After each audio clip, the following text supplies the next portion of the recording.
Hi hello అందరికీ నమస్కారం అండి. ఇంకా ఈరోజు ఈ వీడియోలో ఖమ్మం, వరంగల్, ఆదోని మార్కెట్లలోని అప్డేట్స్ వచ్చినాయి. అప్డేట్స్ పత్తి ధరలు ఏ విధంగా ఉన్నాయనేది చూద్దాము. అంతకంటే ముందు మన ఛానల్ కొత్తగా చూసే వాళ్ళైతే ఖచ్చితంగా సబ్స్క్రైబ్ చేసుకోండి. ఇంకా కొత్తగా ఈ వీడియోలో చూసే వాళ్ళైతే ప్రతి ఒక్కరు లైక్ చేయండి అన్న, లైక్ చేసి వీడియో చూడండి.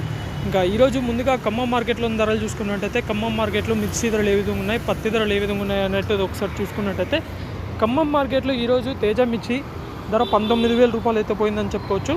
19,000 మిర్చి ధర వచ్చేసి 18,200 రూపాయల వరకు అయితే పోయింది. ఇక పత్తి ధర చూసుకున్నట్టయితే ఈరోజు మార్కెట్లో 7,600 రూపాయలు అయితే పత్తి ధర ఖమ్మంలో పోయింది. 7,600 రూపాయలు ఖమ్మం మార్కెట్లో పోయింది. అంటే తగ్గిందనే చెప్పుకోవచ్చు. నిన్నటితో పోలిస్తే అయితే పత్తి ధరలు అయితే తగ్గినాయి. మరి ఏ విధంగా ఉంటాయనేది చూడాలి. CCI కూడా తెలంగాణ రాష్ట్ర వ్యాప్తంగా 20 వరకే కొనుగోలు చేస్తా అని చెప్పింది. మరి ఫ్యూచర్లో ఏ విధంగా ఉంటాయనేది చూడాలి. ఎందుకంటే CCI కూడా పత్తి కొనుగోలు అనేది క్లోజ్ చేస్తుంది 20 తేదీ లాస్ట్. ఎవరైనా ఇంకా పత్తి CCI ద్వారా అమ్మాలంటే మాత్రం కిసాన్ యాప్ ఉంది కదండి, కపాస్ కిసాన్ యాప్ ద్వారా బుక్ చేసుకొని అమ్ముకోవచ్చు. ఇంకా వరంగల్ చూసుకున్నట్టయితే ఈరోజు వరంగల్ మార్కెట్లో తేజ మిర్చి ధర వచ్చేసి 19,200, అలాగే పత్తి ధర వచ్చేసి 7,620 రూపాయలు అయితే పోయిందండి. 7,620 రూపాయలు వరంగల్లో అయితే పోయింది.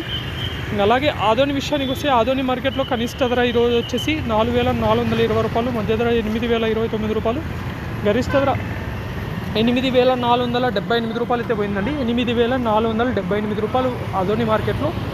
ఈరోజు మార్కెట్లో ఉన్న ధరలు. ఇలాంటి అప్డేట్స్ కోసం మన ఛానల్ సబ్స్క్రైబ్ చేసుకొని పెట్టుకోండి. Thank you.